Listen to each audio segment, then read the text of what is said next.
trying to get at you, and you text. You can't get that text. You gotta get, you know what I'm saying? For me, texting, yes, it is okay during the daytime if you want to. Oh, geez. Another one?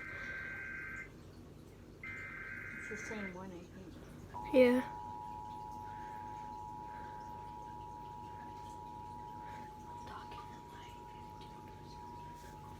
This is an activation of the Amber Alert system. This is the Idaho State Communications Center.